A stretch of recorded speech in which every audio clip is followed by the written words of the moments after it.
طيب بسم الله.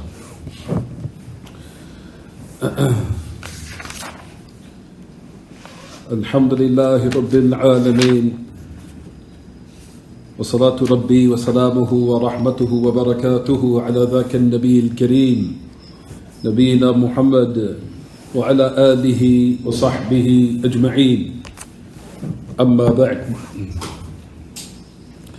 As we continue this explanation by the great Imam Abu al-Abbas Taqiyuddin Ahmad ibn Abdul Halim ibn Abdul Salam ibn Taymiyyah al-Harrani al-Dimashqi al-Mutawaffa sanat 728 rahimahullah, the great Imam Abu al-Abbas Taqiyuddin Shaykh al-Islam Taymiyyah rahimahullah died 728 after the migration of our Prophet alayhi salatu wasalam. We continue on this night, or rather technically the next day. It's the time now 7:55 p.m. Thursday, September the 16th, 2021 on the Gregorian calendar, which agrees on the correct calendar with today is technically Jumu'ah according to the Islamic calendar. Or the date now, today is Tis'a Safar, the 9th of Safar, the year 1443, after the migration of our Prophet alayhi salatu wasalam. As Shaykh al-Islam Taymiyyah rahimahullah, as he was saying in his blessed, beneficial treatise, as we talked about the message of Allah alayhi salatu wasalam, pointed in that great khutbah that he gave Yawm Arafah. Rather, if you wanted to be a little bit more specific, the place called Urna, which is a place on the Arafah. And that was the exact place where he gave that great khutbah alayhi salatu wasalam. That was very impactful. Rather, it was very influential, very impactful upon the people. And rather, you'll find that there was a great gathering, similar to that gathering which had taken place on that day. And you'll find that all the virtues of the greatest days of the year had taken place in that day, simultaneously. Number one, it was during the 10 days of the Hijjah, which is the best days of the year. And it was during the days of Hajj. And not only was it during the days of Hajj, it was during the day of Yawm Arafah, where the Prophet ﷺ talked about on that day that the angels, that they, what everyone? On that day that the angels, that they brag. Or rather Allah Ta'ala brags to the angels about those worshippers that had come, as they say, غُبَّرًا شُعْثًا, that they came disheveled, dirty, and also weary in order to worship me, in which Allah Subhanahu wa Ta'ala on that day says to the angels concerning them. On that day, this is what I got to teach you guys. I was about to say that. I was just about to say that. And you cut me off in the middle of the lesson to say I have to have patience. شباب. هذه مشكلة الشباب الطيش استعجال. Also on that particular day was Jumu'ah. I was just about to say that. استعجلت. Also on that day was Yawm al-Jumu'ah. Yawm al-Jumu'ah, and like we said, the message of Allah sallallahu on Urana gave the great khutbah clarifying a lot of ahkam. In which the message of Allah sallallahu clarified from the most virtuous and most essential of affairs that concern the Muslims and protecting their solidarity and unification. Talking about the affairs of Jahiliyyah, how they've been removed and put under his feet, alayhi salatu wasalam, and affairs concerning the women and the treatment of them to the end of it. However, Shaykh al-Islam put it in this book for a reason. The reason, as we explained last class, due to the fact that Shaykh al-Islam Taymiyyah wanted to establish the most important of affairs, which is concerning where our Lord is, Tabaraka wa Ta'ala, where the message of Allah alayhi salatu wasalam pointed towards the heavens, and he said, what did he say? Alayhi salatu wasalam, Antum tas'alun anni ما أنتم قائلون يوم القيامة ونحن نشهد معهم.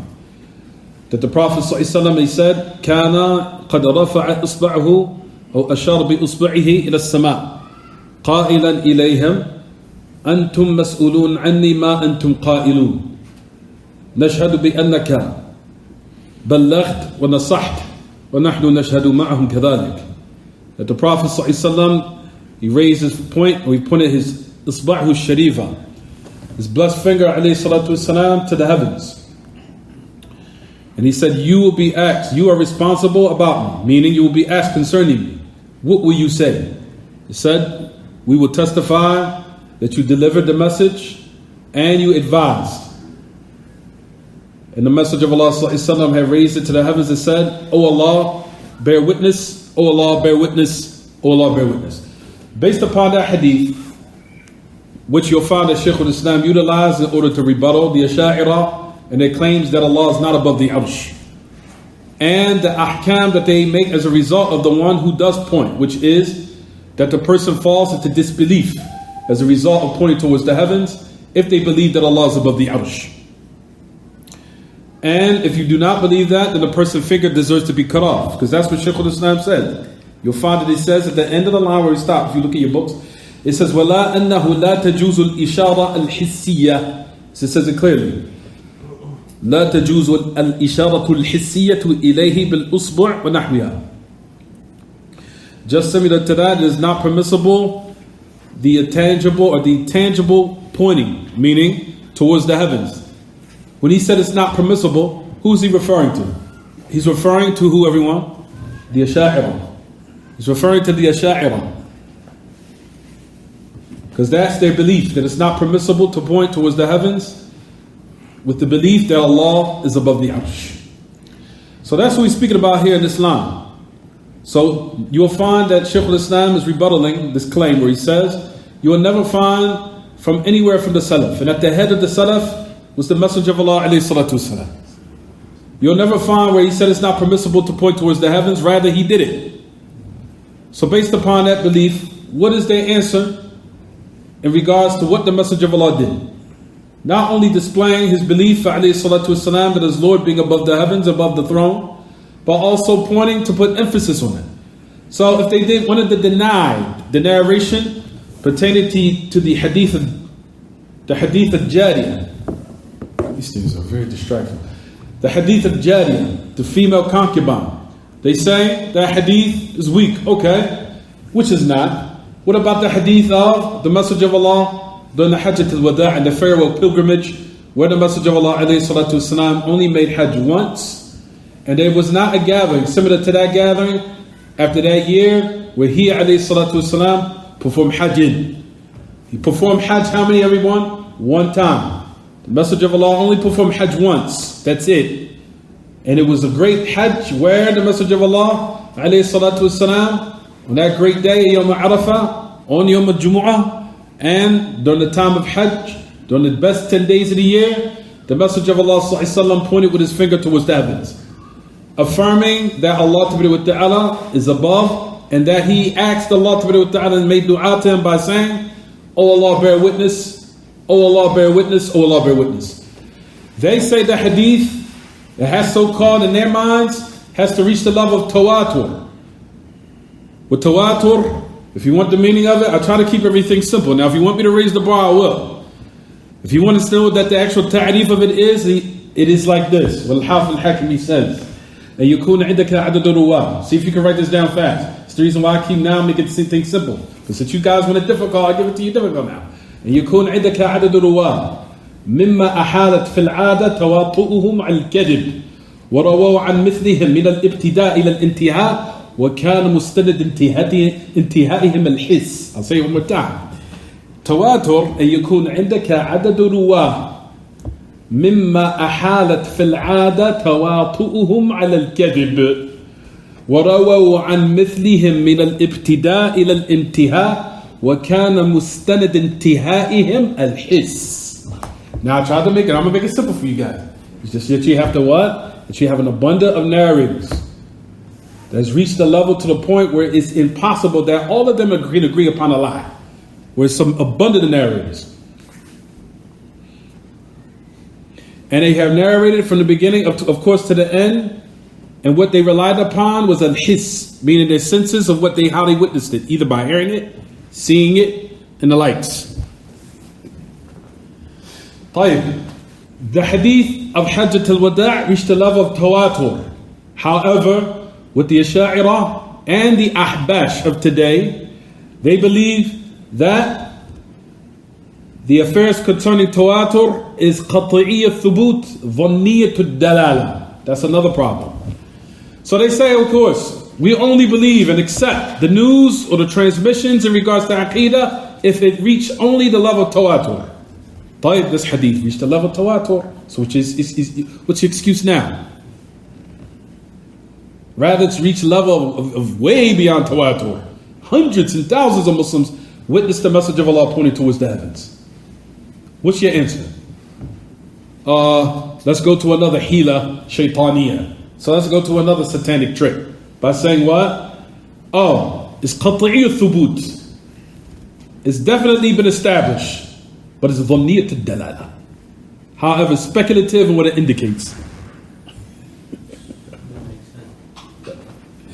All these different type of if you notice that they're all what, everyone? They're all type of what? What kind of terms? No, what kind of terms is it? What is extract and derived from? Philosophy. It's the problem. They extracted it from philosophy, philosophical terms, incorporated in the religion, trying to so-called rationalize those are type of affairs, especially in regards to the religion, and especially in regards to the wahi. And as a result of it, it casts doubt in their hearts concerning Allah Ta'ala's revelation that He sent down in order for the people to have surety of it. But as a result of these type of terms, the opposite occurred, which is doubt. So they came with these type of affairs. Ahlul Sunnah came and clarified the truth that these affairs pertaining to whether it be ahad or tawatur, it doesn't matter. All the affair revolves around the conditions of sihha, the conditions of pertaining to whether or not it has been authenticated with all the prerequisites fulfilled. That's the affair of the people of Aqidah and the people of the truth. Not whether or not there were numerous narrators, whether it had to be one, or it has to be three, or it has to be 50, or it has to be 100. That's not our affair. Our affair is whether or not the conditions and the prerequisites of the authenticity of the narration has been fulfilled. That's it. As for coming with these terms, or these philosophical terms that was introduced from the people of disbelief in order to so-called rationalize and make the religion follow behind rationality and all these different types of falsehood, which as a result of it has casted doubt and sent millions of people astray, this is not from our affair at all. So the message of Allah sallallahu and this narration has reached the level of tawatur, and we say not only is it qat'iyyat thubut, we say it's also qat'iyyat dalala, both. We say that the affairs of tawatur, it's been established in its affirmation, meaning its authenticity, and it's also qat'iyyat dalala. It's also been affirmed and assured in what it indicates. And it is not speculative or conjecture or what it might be so-called the truth, but due to the fact that we don't really glorify the sunnah like that, we just say speculative because we don't think it's all that important for a person to truly have surety of it, which is absolute nonsense. Due to the fact that they glorify the intellect over the revelation. That's their what? Problem. But anyway, so that's where we stopped at. And this is what we said last class, just to summarize, right? Is that what we said? Fine, so let's read the next speech. At any rate, we talked about, matter of fact, we don't have to talk about it. Let's talk about the new one. اصبر على شدة مدرسك. تفضل.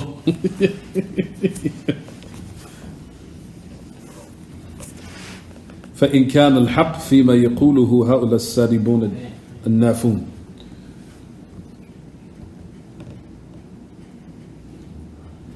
Can't find it. No.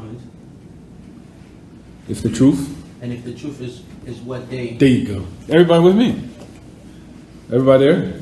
فإن كان الحق. It's on the Twitter page. if the truth is in what they, the deniers and the rejectors say concerning the attributes of Allah that is established in the Book of Allah and the Sunnah of the Messenger sallallahu alaihi wasallam, from these phrases and their likes, other than what is understood from the book and the Sunnah, textually and apparently, as we explained yesterday. Keep going. Just make it read so everybody, so we can all be on one page. Everybody know where he's reading from? You sure? Everybody with me? Give it to you after class because we gotta move. أنت معي يا سليم؟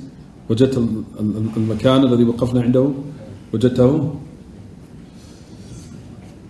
تفضل محمد. Then how will Allah permit? Then make permissible upon the Messenger alayhi salatu wasalam, may Allah raise his reign, grant him peace, and then upon the rest of this ummah, the salaf, that they should constantly speak with what contradict this truth. Textually and apparently, that is obligatory to believe without manifestation of it ever. Textually and apparently, those are terms that we wanted to speak about today. Nas or Zahir. Nas we'll speak about in a minute, and Zahir we'll speak about once Muhammad finishes reading. Tafadhal. Tafadhal, yeah. And no. They should constantly speak with what contradicts this truth, textually and apparently. That's put a line to that, everyone, if you have a piece of paper, so we can explain that, because we're going to go back to it in a minute. That is obligatory to believe without manifestation of it ever, and without alluding to it textually or apparently, and permitting that affair, and permitting that this affair should stay like this until came the Imbab, the Persians, the Romans, the students of the Jews, and the philosophers, making clear the correct beliefs that is obligatory upon every mukallaf and every person of virtue. جيد. I really neglect. طيب فإن كان الحق فيما يقوله هؤلاء السادبون النافون للصفات الثابتة في كتاب الله وسنة رسوله صلى الله عليه وسلم من هذه العبارات ونحوها نحو ما يفهم من الكتاب والسنة إما نصا وإما ظاهرا. This is where we'll continue.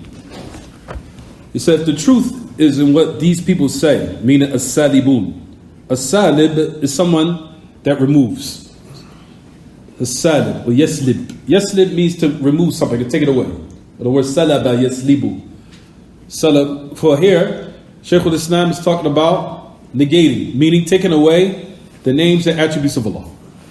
So we were speaking about the affair pertaining to the aboveness or loftiness or highness of Allah, right everyone? That Allah is above His creation. Allah Ta'ala is above the throne, right?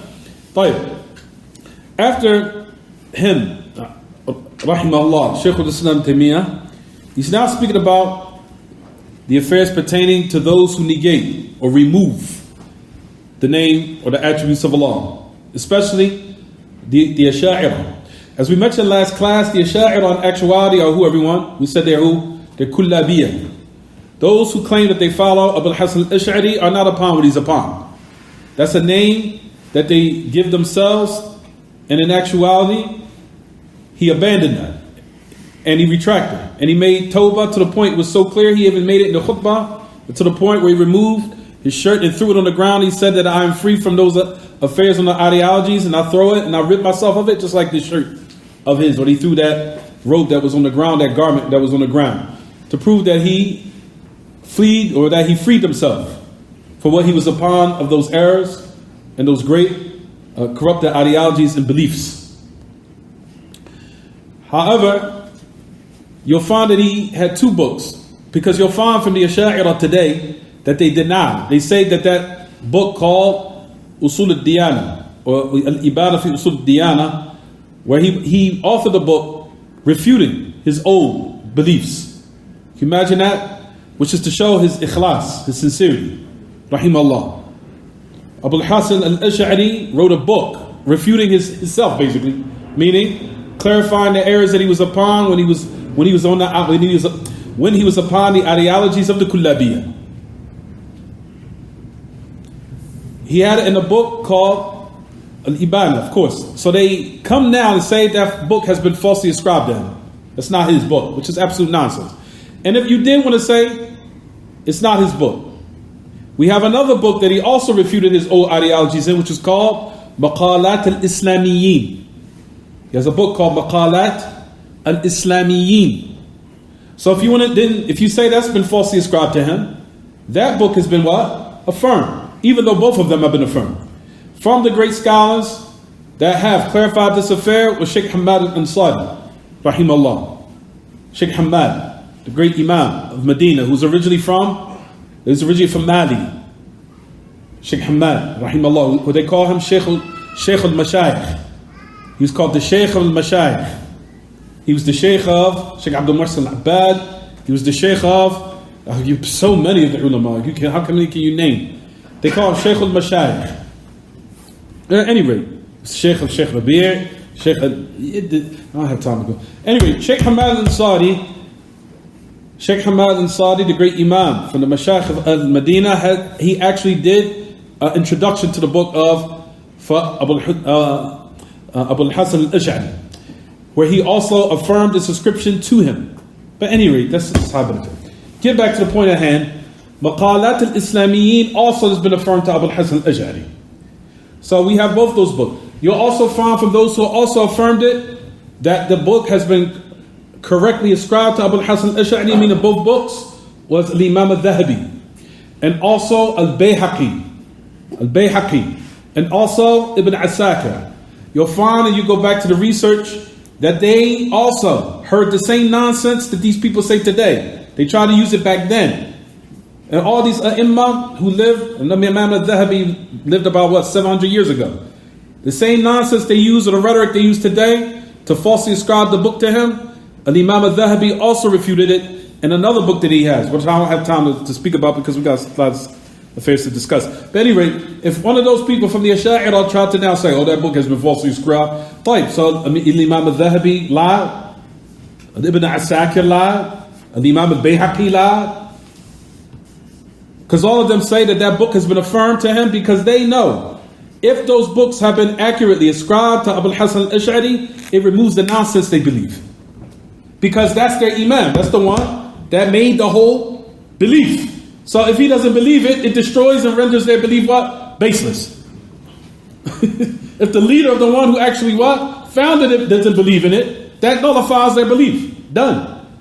Which has actually been what? Affirmed. So that's the reason why we... At any rate, this is side benefits. But in regards to what Abu al-Hasan al-Ash'ari, those affairs, like we said, everyone, he wrote in both those books, Maqalat al-Islamiyyin and Al-Iban al-Usul al-Diyana, you'll find... Anyway, Shaykh Hamad al-Ansari that he writes, I'm gonna bring the book so I can let everyone see it. I don't think that he actually explained it, but I think he did a sharh for the Muqaddimah, if I'm not mistaken. But anyway, those are the affairs we wanted to mention today.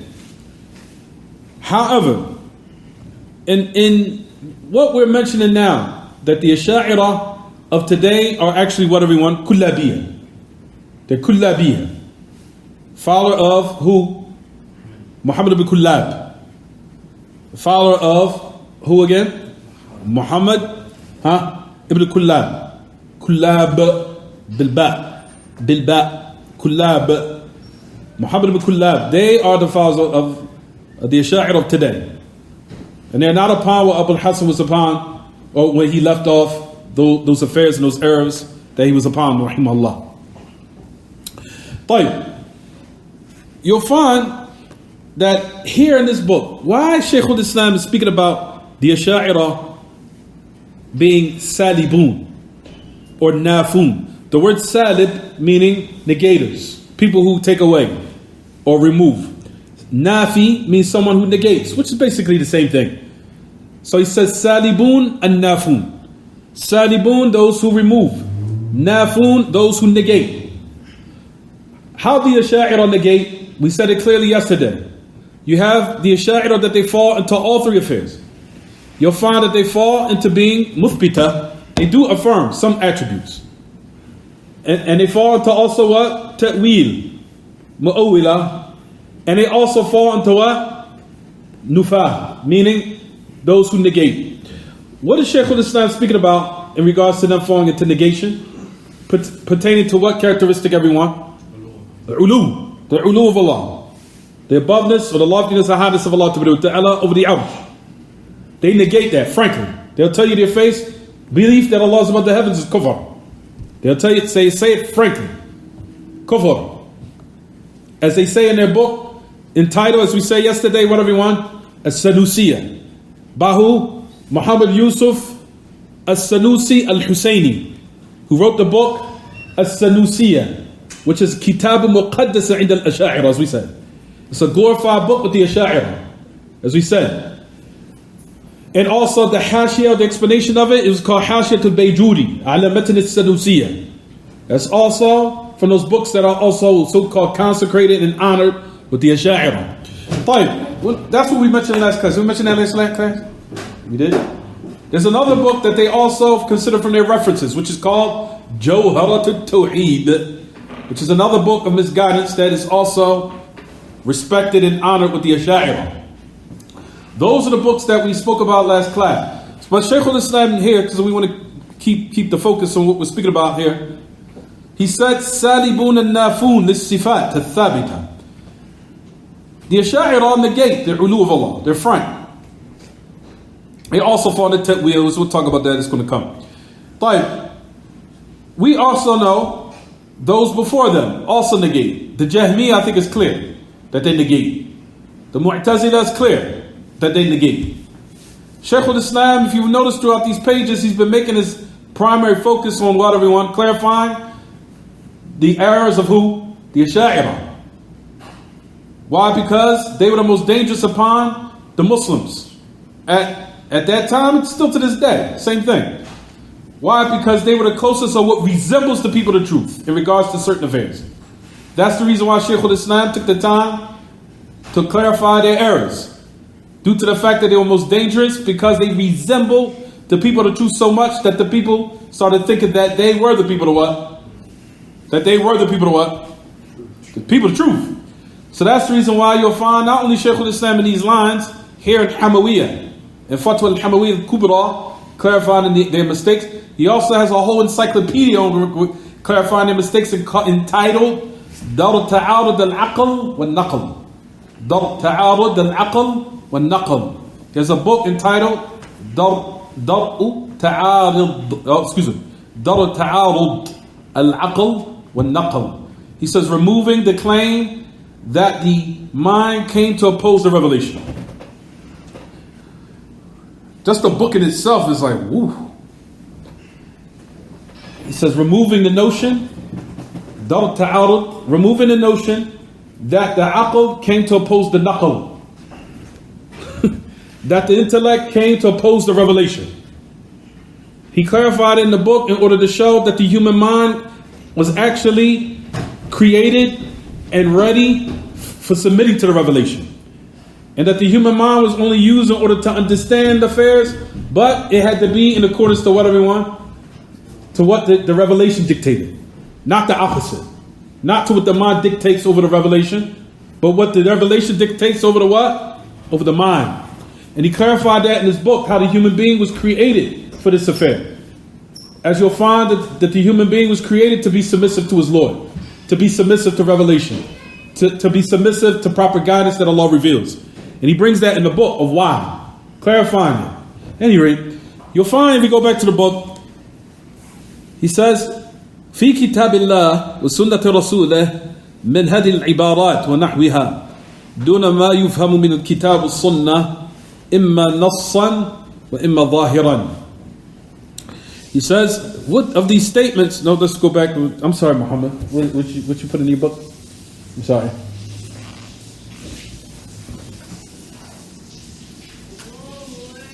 Oh wow. Allah Akbar, Allah Akbar. Allah Akbar, Allah Akbar.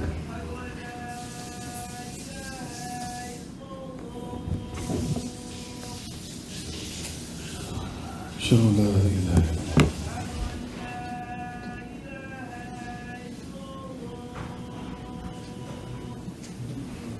Shalla la ilaha illallah.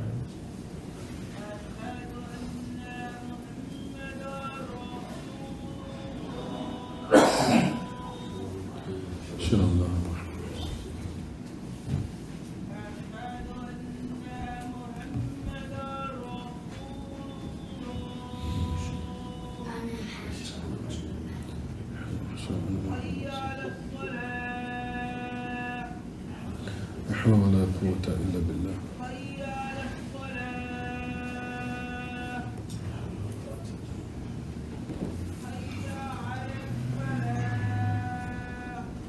حول ولا قوة إلا بالله.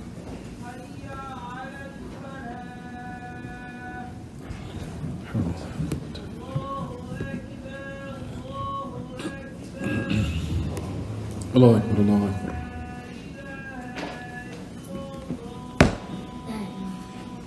اللهم رب هذه الدعوة التامة والصلاة القائمة آت محمدا الوسيلة والفضيلة وبعثه مقاما محمودا الذي وعدته. He's showing me where his place is at. Abdul Ghani. I'm trying to send it to him. No, good. I'm just showing he was just helping him. I was just asking if he was helping him.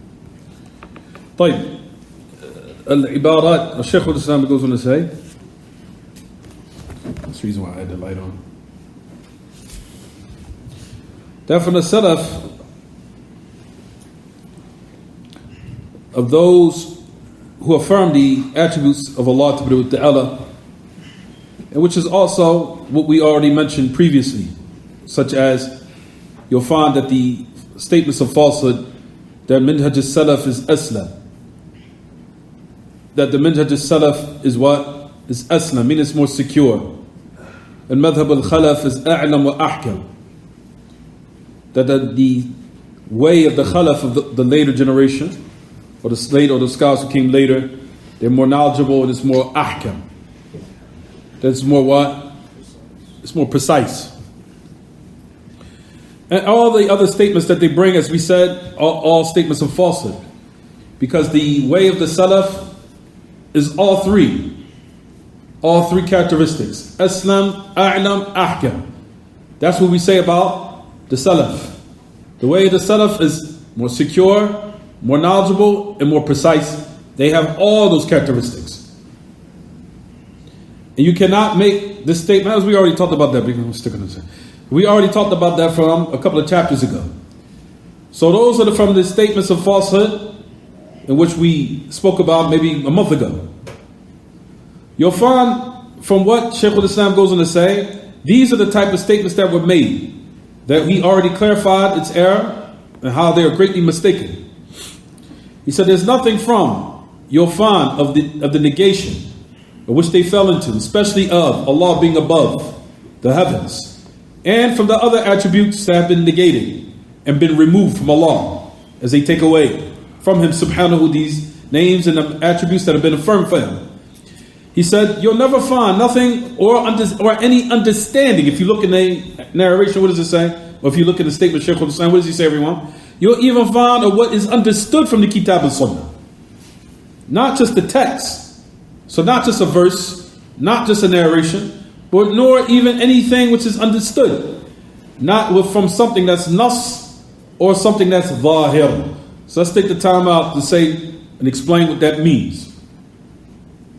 What does the word nas mean? As we said, this is an istilah usuli. It's a terminology that's used in usul fiqh. It's a terminology that's used in whatever you want. Usul fiqh. That the meaning of nas is ma la yahtamilu illa ma'nan wahidan. Ma la yahtamilu illa ma'nan wahidan. Something that it does not necessitate, nor does it carry except what? One meaning. It doesn't have potentially or probably except what? Except one meaning. That's the meaning of the word nas. Like we said here, specifically in this context, nas here means an affair connected with usul fiqh. ما لا يحتمل إلا معنى واحدا. Is it clear, everyone? With zahir, the word zahir, everyone knows the word zahir means something apparent or something outwardly apparent. But a zahir, what could carry what, everyone? Two meanings if it's read. ولكن الأظهر الوجه الراجح أو المعنى الراجح. He said what could be understood from it two meanings. However, what one should take from it what is the correct meaning or the correct position. Even though if you read it at one time, it could necessitate what? More than one meaning. But it's incumbent upon the person to look to the understanding of Allah and His Messenger and the Sahaba, so they can take the correct what meaning of it. Even though before you attain the perfect meaning or the proper meaning from the Messenger of Allah or from the Sahaba, it could be understood from it more than what? More than one meaning. Is it clear what I'm saying, everyone? An example of that, as I said yesterday, Allah subhanahu wa ta'ala says in His book, يَخَافُونَ رَبَّهُمْ مِنْ فَوْقِهِمْ. They fear their Lord from above them. As soon as you hear that, it's clear. What does the text mean? That Allah is what? Allah is above. Not only is it clarified that Allah is above, it even puts emphasis on it, so you can't understand any other meaning except that. Where Allah subhanahu wa ta'ala says, يَخَافُونَ رَبَّهُمْ مِنْ فَوْقِهِمْ. The word min from here is used for ta'keed. And to clarify that you cannot take any other meaning from what is understood here except that Allah is definitely above. It says, يَخَافُونَ رَبَّهُمْ مِنْ فَوْقِهِمْ. From above them. That is what you call nas. That's nas. Is that clear? No. طيب. When you hear, for example, that ayah where Allah subhanahu wa ta'ala says in His book, وَهُوَ الْقَاهِرُ فَوْقَ عِبَادِهِ. He is al-qahir. He is the dominant one above His servants. Here it could be understood, what, everyone? That Allah Ta'ala is above, of course, but it can also necessitate another what? Another meaning, which is also correct, of course, because we know the different meanings of the ulu. The ulu, we know, is of three categories. We talked about this before. That's to show that you guys been studying. I talked about this maybe 2 months ago. I said the ulu breaks down to three categories. You have the ulu al-dhat. You have the ulu al-qahr. And you have the ulu al-qadr. I said this before. The ulu al-qadr. Or you could call it ulu al-makan. I don't want to confuse it. طيب. علو الذات. علو القهر. القهر. القهر. قاف ها را. القهر. Not قحر. Not with a hard ha. الصاف ها. القهر. وعلو القدر. And that comes in the poetry. He says, Al-Hafidh al-Hakimi says in his poetry, هو العلي هو الأعلى هو المتعال لكل معنى علو الله نعتقد قهرا وقدرا وذاتا جل خالقنا ما حل فينا ولا بالخلق متحد وفي 7 آية صرح باستوى على العرش ربي فهو منفرد. At any rate, those ayat, you'll find that he said in his poetry, he said كل معنى علو الله نعتقد قهرا وقدرا وذاتا جل خالقنا ما حل فينا ولا بالخلق متحد. So you hear the three categories? He said what? قدرا وقهرا وذاتا جل خالقنا ما حل فينا ولا بالخلق متحد. جيد? Does everyone understand so far? طيب. Based upon this ayah, he is the al-qahir. So which part is it talking about ulu? Qahar, domination. So here in this ayah, which is the Surah Al-An'am, I thought it was Surah Al-A'raf. Surah Al-An'am, ayah number 18. What can be understood is what? Ulu of what? Which category? The second one, the first one, or the third? Allahu A'lam. Oh, these masks. Tafadal. Ulu Al-Qahr. That's what could be understood. Absolutely. So let's talk about the ulu Allah as far as His domination. Right? Is it clear or not clear? As far as the second. However, we know what is adhar. The correct meaning is that Allah Ta'ala, He Himself is where? Above. Even though He still has the what? He still has the ulu of what? Of what, everyone? The second or the third, or all of them? The second also. So, this ayat can be taken from what? From that another meaning. Surah Al-An'am. Let me give another meaning. Let me give another example. Now, Allah Ta'ala says in His book, كُلُوا وَاشْرَبُوا حَتَّى يَتَبَيَّنَ لَكُمُ الْخَيْطُ الْأَبْيَضُ مِنَ الْخَيْطِ الْأَسْوَدِ مِنَ الْفَجْرِ ثُمَّ أَتِمُّوا الصِّيَامَ إِلَى اللَّيْلِ وَلَا تُبَاشِرُوهُنَّ وَأَنْتُمْ عَاكِفُونَ فِي الْمَسَاجِدِ. Allah Ta'ala says in His book, eat and drink until كُلُوا وَاشْرَبُوا حَتَّى يَتَبَيَّنَ لَكُمُ الْخَيْطُ الْأَبْيَضُ مِنَ الْخَيْطِ الْأَسْوَدِ مِنَ الْفَجْرِ, until the white thread becomes clear and distinct from the what? Black thread. But what you can understand from this is one meaning, which is an actual thread. And which one of the Sahaba did take that understanding? So he took a thread and he put it under his pillow. And the second meaning is what? Which was the correct one, which is the meaning of the thread of the what? Of the horizon.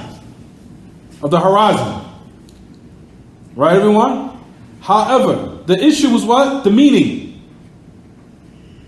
So the Sahabi had to go to the Prophet ﷺ in order to attain what, everyone? The proper meaning. Even though the ayat, what could be understood from it was what? More than one meaning. However, in order to attain it, in order to attain the proper one, was to what? He went to the Messenger of Allah. So that's an example of what? Nas and what? Zahir. Nas is that as soon as you read it, it cannot be taken from it except what? One meaning, that's it. And then another ayah, which Zahir means that it could be, if a person read it, they could take what? More than one understanding. However, it's still binding upon the individual to go back to other evidences and explanations in order to attain the proper meaning. Is it clear or not clear? Is it clear or is it not clear? أحتاج أعيد مرة ثانية وماذا؟ حتى أزيدكم إيضاحا وإيش؟ تكتفي بهذه الأمثلة وماذا؟ نمشي؟ الأمر بيدكم. هل الأمر اتضح ونحتاج أن نزيدكم إيضاحا؟ أنتم مخيرون. أعطيكم مثال آخر وإيش؟ Give you another one? Is it clear or is it not clear? Can we move or what? You sure? You sure or is it not sure? Clear. جيد. متأكد؟ أنا ما أريد أن بعض وجوهكم كانكم يعني لستم متأكدين فيكم شك. طيب. So it says طيب. So let's read what Shaykh al-Islam Taymiyyah says. He says ثم على خير الأمة أنهم يتكلمون دائما بما هو النص أو ظاهر في خلاف الحق. He says of what? He said, how is it you find legally acceptable for Allah and for His Messenger alayhi salatu wasalam, and for the best of this ummah? He says that they all used to now speak with a speech always either was nas or zahir, in which was in opposition of the truth, in which was binding upon us to firmly believe in our belief system, meaning fundamentally. وَلَا يَبُوحُونَ بِهِ قَطْ. He said, and then you'll find that they never had any type of clarity. Rather, they left it obscure. They left it unclear. Al-haqq alladhi yajibu i'tiqaduhu, meaning that Allah Ta'ala didn't clarify it, or that the message of Allah, the most vital and most essential, and which all the Muslims need, regardless of the level of education, regardless of their level of understanding, that the message of Allah, that Allah and His Messenger left the most important of affairs obscure and unclear for no one to comprehend. Due to the fact that you know that Allah has infinite knowledge, that human beings were going to be on different levels in education, in understanding, and the end of it. And Allah made the most important of all affairs the most what? The most simplest to understand. So how is it now that they come with this truth, and Allah did not make it clear in His book, this affair of Aqidah, especially in the affairs that all of the Muslims and all of the people are supposed to believe, nor did the Messenger of Allah, He did not make it candid. He wasn't candid at all, meaning he wasn't frank, he wasn't clear. He left it very obscure, nor the best of this generation. He says, you'll never... I'm sorry, everyone. Is it clear so far what he's saying? He said, الحق الذي يجب اعتقاده ولا يبوحون به قط. لا يبوحون meaning لا يصرحون لا يبينون تركوا الأمر غامضا غير واضح فيه احتمالات خفية على أفهام الناس, to the end of it. So he's saying that Allah Ta'ala never clarified it, never made it clear. All these affairs you're saying. So you'll find that he goes on to say, to read it, he says, وَلَا يَدُلُّونَ عَلَيْهِ لَا نَصًّا وَلَا ظَاهِرًا حَتَّى يَجِيء أَنْبَاءُ الْفُرْسِ وَالرُّومِ وَفُرُوخَ الْيَهُودِ وَالْفَلَاسِفَةِ. Now listen to what he goes on to say. He said, he says, and they never indicated or show any indication or clear evidence. Not in a nas not in a verse or narration that's nas or zahir. We just explained what that meant, right, everyone? Did we just explain that? Fine. He said, so basically, just to sum it up, to keep it basically clear, or to keep it basic and keep it clear. He's saying they didn't clarify anything. They left it obscure until those who are the followers of Persia and Rome, who are the philosophers, and the so-called rationalists and intellectualists, and so-called people of true intelligence came. And they're the ones that made it clear for everyone. Who is he talking about? He's not only talking about the theologians that have been affected by Greek philosophy, he's talking about the Muslims who also introduced it. From the Jahmiyyah, from the Mu'tazila, from the Asha'ira, who've been affected by their concepts and their ideologies. He's saying, Allah and His Messenger basically is deficient in their clarification to the Ummah.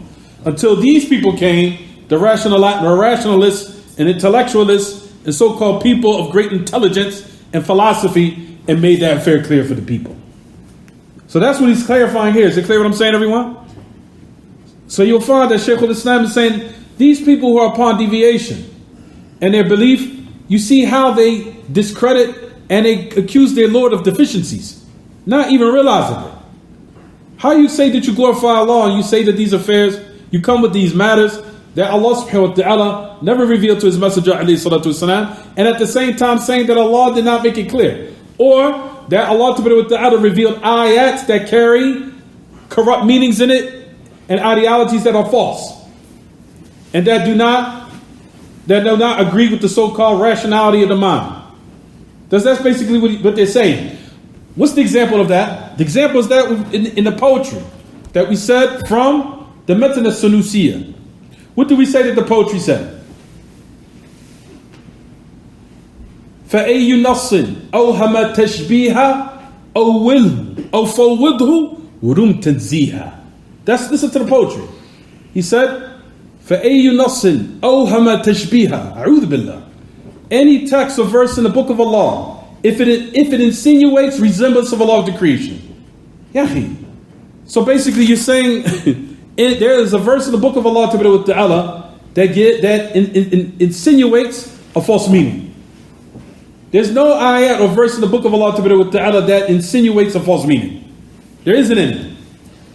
He said, and if it does insinuate a false meaning or falsehood in general, this is what they said. And they're speaking about the ayat pertaining to the sifat of Allah. That's what they're speaking about. They talk about the ayat pertaining to the names and attributes of Allah. So listen to what the Asha'ira said. They say, Ayyu nassin awhama tashbiha. Any text in regards to the names and attributes of Allah that insinuates a false meaning or incorrect meaning, awilhu, aw fawwidhu, wa rum tanziha. He said, falsely interpret it or entrust all of it to Allah. The meaning, the name, and the attribute, all of it. And make what you intend glorifying Allah. These type of nonsense, in regards to the names and attributes of Allah, there's no verse or ayah in the book of Allah. There isn't any verse in the book of Allah Ta'ala that insinuates resemblance of Allah with the creation. That's basically saying that there are verses in the book of Allah that gives the insinuation of falsehood, which is kufr. So if you read an ayah where Allah subhanahu wa ta'ala says that He's above the creation, they said that it insinuates a false meaning, we have to reject it. If you see in the book of Allah that Allah has the characteristic of sight, and He has the characteristic of eye, and that Allah ta'ala says that He has these characteristics, those ayats insinuates a false meaning. So you have to either what? Falsely interpret it or entrust all of it to Allah. So these are the affairs in which you'll find that Shaykh al-Islam is saying here. He's saying that these people who are followers or anbat or Faruq, the followers of Persia and Rome, and Furuq, or Farq. How did you translate, Muhammad? I think I left that because it wasn't really. Farq is a walad al-ta'ir. It's like the child of a bird, basically. It's like saying offspring. Oh, the students. You can put Furuq means like walad al-ta'ir. In linguistically it means like the child of a bird, but what he's trying to say contextually here is what? The offspring. Or the followers. So it's saying here that the followers of Persia and Rome, I'm sorry everyone, the followers or the offspring of the Jews and the philosophers, they're the ones that so-called claim or now say that they have the ability to clarify to the ummah, or they possess the ability to clarify what Allah and His Messenger and the best of the generation did not do. So they now are laying down the principles and the fundamentals in which is obligatory upon every mukallaf, every Muslim that's supposed to now perform those duties, and every virtuous individual has to believe what they lay down as foundations, which is what, everyone? What's their foundations? Glorifying the mind over the what? That's the issue. So that's the reason why you'll find that Shaykh al-Islam came with this description of them. So it says in these lines, the Furuq al-Yahud, meaning that these are people who are the students of the Jews, and they were students of the philosophers. If it's correct to so-called call what they believe sciences or knowledges, or what they call istilahat al-falasifa, or they call philosophical terms or terminologies, or terminology of the mantiqiyin, or the terminology of the people of logic, or the people of rhetoric. Notice that Shaykh al-Islam said that all of these type of false concepts, ideologies, and corrupt creed or beliefs will go back to them, and he refers and goes back to their beliefs and their concepts that were introduced to Islam, and as a result of it, a lot of the Muslims, like we said, the actual result is that all of them, or a lot of them, went astray. When we say that the word, that these affairs are ajanib, like for example, al-Yahud wal-Nasara wal-Falasifa and their concepts, dakhalat min hawla al-ajanib. When they say ajanib here, that doesn't mean like a foreigner from a country. He's talking about foreign as far as it had no relation or connection with the truth in Islam. So when you hear the word ajnabi here that Shaykh al-Islam used, he's not talking about a foreigner like from another country, because it's still used linguistically in Arabic language. They say fulan ajnabi, meaning he's from another country. However, when he's saying it here in this context, he's saying ajnabi, or that these terms are ajnabi, meaning that they had no connection with the religion, that they're foreign. Foreign meaning that they were foreign concepts that was introduced, and as a result of it, it caused a lot of chaos and confusion. Is it clear, everyone? I'll just read it correctly. It says, وَفُرُوخَ الْيَهُوَ وَالْفَلَاسِفَةِ يُبَيِّنُونَ لِلْأُمَّةِ الْعَقِيدَةَ الصَّحِيحَةِ. Oh, we already talked about that. So let's just read this quickly, and then we'll suffice with that, because we got to pray. I'm sorry, Muhammad. If you read that, you didn't translate that part. لَإِنْ كَانَ مَا يَقُولُهُ هَؤُلَاءِ الْمُتَكَلِّمُونَ الْمُتَكَلِّفُونَ هُوَ الْاِعْتِقَادُ الْوَاجِبُ وَهُمْ مَعَ ذَلِكَ أُحِيلُوا فِي مَعْرِفَتِهِ عَلَى مُجَرَّدِ عُقُولِهِمْ. Allahu Akbar. So let's just read it all quickly now again. So now that I gave a little bit of an explanation, so now when you read it, it should be clear. So just read it from the beginning, so we can finish, so we can wrap it up and close out, inshallah. So from if the truth is... If we can الحق نعم فيما يقوله هؤلاء السالبون النافون. And if the truth is... So listen carefully, everyone. Listen attentively. تفضل.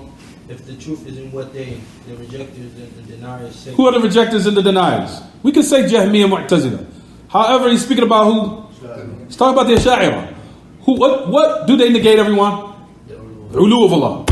Clear. Tafadhal. If the truth is in what the deniers and the rejectors say concerning attributes of Allah that are established in the book of Allah and the Sunnah of the Messenger of Allah, great peace, from these phrases and their likes, that the way of the Salaf is safer, but the way of the Khalaf is more knowledgeable and more precise, other than what is understood from the book and the Sunnah textually and apparently, then how would Allah permit that make permissible upon the Messenger, may Allah raise his rank, great and peace, then upon the best of this nation, the Salaf, that they should constantly speak with what contradict this truth, that is obligatory to believe without manifestation of it ever, without alluding to it textually or apparently, and then until came the Inbal, the Persians, the Romans, and the followers of the Jews and the philosophers, making clear the correct beliefs that is obligatory upon every mukallaf and every person of virtue. If what these people of rhetoric are saying is the belief that is obligatory upon everyone, and add on top of that, they make permissible attaining its understanding through their intellect solely, even if that understanding necessitates the rejection of what is alluded to by the book and the Sunnah textually and apparently, then leaving the people with no book, no Sunnah would have been more guiding for them and more beneficial. Rather, the existence of the book and the Sunnah would have been a cause of great harm in the foundation of the book. Basically, he's saying that based upon the concepts of these people that you find today, of what they're bringing, they're basically saying that what Allah revealed is insignificant, has no true value to it. Why should it be respected and revered the way it should be, as it being a source of guidance, where anything that goes against it, we should now put forth our wala wal bara, our separation, or our unification, based upon that. For what? Because you can find that the Ash'ari on the people of today, even the people of deviation, generally, all of them, you'll find that they all have their portion of either frankly or in an indirect way, or implying that the book of Allah and the Sunnah of the Messenger of Allah has some deficiency. We need more. We need something else. We need to seek guidance in something more perfect, even though they won't say it verbally. But if you look into their actions and certain statements, that's where they're going with it. But they know if they say it frankly, it will what? It will expose them. Okay, we know you're calling to the hellfire now. Khalas. Once you say that, we know the Sunnah and the Quran is important, but there's other things out there you gotta open your mind to. So as a result of these type of things, they're not saying it. Nor you'll find that the people of rhetoric and the people that's been affected by Greek philosophy from the Muslims, they won't verbalize it either. But that's what they're implying, and that's what they're showing. Because if you're saying that the mind comes before the revelation, what's the significance of the revelation now? What do you have to stand on? So that's what Shaykh al-Islam is saying. He said, if this is the case, if this is your belief, in regards to just merely relying on intellect and giving glorification to the mind and rationality and what have you, وأن يدفعوا بمقتضى قياس عقولهم ما دل عليه الكتاب والسنة نصا ظاهرا فقد كان ترك الناس بلا كتاب السنة أهدى لهم. He said, if that was the case, well, this is what we rely upon in our affairs, and we just relying on mere intellectual principles or things pertaining to glorification and respect of the mind or rationality. He said, and يدفعوا بمقتضى قياس عقولهم, and that in which we so-called are going along and adhering to just what is connected or what goes along with rationality or the mind or what have you. And that also goes against Kitab and Sunnah, either in the Nas or the Zahir. We already explained that. He said, it is more befitting that the people just abandon the book of Allah and the Sunnah of the Messenger of Allah is more of considered guidance for them than what we're saying. And what is more benefit based upon this type of determination, this type of belief. He says, in which we know that if it's abandoned, it will be an absolute harm upon the people, especially in the origin of the religion. If we continue upon these type of concepts, it will be a means for destruction of the people. And that's what you see today. You see it all over the globe now. People are making war with Allah subhanahu wa ta'ala's revelation. You see it. You see it all over the world. It's global now. And then people want to know why also the catastrophes are coming down upon the creation. You make war with his religion. You make war with his truth. And you warn against it. And you also calling openly to making saying that being and adhering to the truth is blasphemy. What's the opposite? Adhering to falsehood is blasphemy. Adhering to the truth is what's going to stop the destruction and the collapse of society. But the people think the opposite. Not only do they think the opposite, they seeking guidance and they making war. We just seen recently, last month, there was people out there from Muslim countries who was upon Sufiya or Rawafid Shi'iyya making war with the ulama of Shaykh Rabi' and Shaykh Muhammad Ahmad Jami. Just last month, they had a conference. And there was about 30 scholars that came from different countries, from Kuwait, from Egypt, from Palestine. They made a conference they said, the warning and clarifying the mistakes that they called them, the ulama, al-ghulat al-ulama fi tabdi'. Those scholars that so-called have went to the extremes of declaring people to be innovators. There was a conference on it. And they was talking about so-called madakhila and jamia. This is what's going on all over the world. Just recently, what did they say now in Almania and all the other different types of protocol they're releasing, saying that the women covering their face and they're wearing the jilbab is starting to become what? It's starting to become now against the law. They're not allowing women to do that. These affairs of what now? Where Allah subhanahu wa ta'ala allowed the enemies of Islam to have domination over us is because of us openly displaying our shamelessness and our disobedience to the revelation of Allah ta'ala. Either in the aspect of i'tiqad, even in the aspect of belief, or even in the aspect of the sunnah, and even in the aspect of the ulama of today. And the last people put on the list, and the open displayment of sins publicly. Until that stops, the collapse is going to continue. Until the people wake up and stop openly displaying their sins on TikTok and start openly displaying their sins on all these different types of channels. I mean, openly, I've seen it so many. I've seen Muslims have videos on TikTok dancing with a video. And I said, that's so-and-so. I knew him when he was growing up. I seen it on TikTok with music playing in the background. And then everybody wonders, why is this punishment of Allah? Why is the society falling up? All you gotta do is turn on TikTok, the video you made dancing, making a dance with a video with the rap song in the background. You think that's helping? Or you think that's making matters worse? I'm asking. Ask yourself a simple question. Ask yourself, that TikTok video that I'm making now worldwide for people to see, is it going to be something that Allah is going to be pleased with me? Or is it going to make my Lord angry with me? Ask yourself a simple question before you do it. Think before you act, think before you speak. And you will not render the ummah weak. طيب. Any questions about the lesson? Fadl. Now, when you were referring to Zahir, is that also the same Zahir that's used in the attribute too? No. Okay. This is a term that's used in usul fiqh. That's it. You understand? So don't. I was just wondering the meaning is similar. That's all. No. Okay. No. Fadl.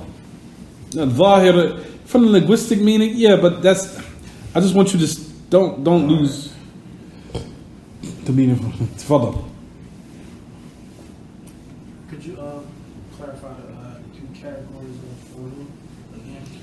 You have ulu al-dhat. Allah subhanahu wa ta'ala, meaning He Himself is above the heavens. It's above the throne.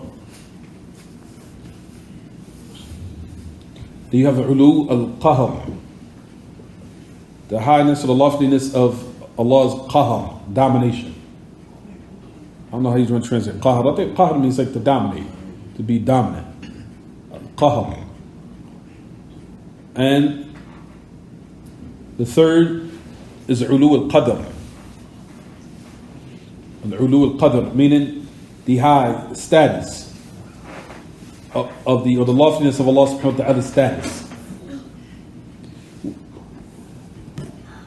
The status is meaning what the people have in their hearts of the glorification of Allah, of what they have of awe and fear of Him and glorification of Him in their hearts. Is it clear, everyone? Any other questions? Anything? Abdul Halim, you have I thought you had a question. That's it? وصلى الله وسلم وبارك على نبينا محمد وعلى آله وصحبه وسلم سبحانك اللهم وبحمدك أشهد أن لا إله إلا أنت أستغفرك وأتوب إليك.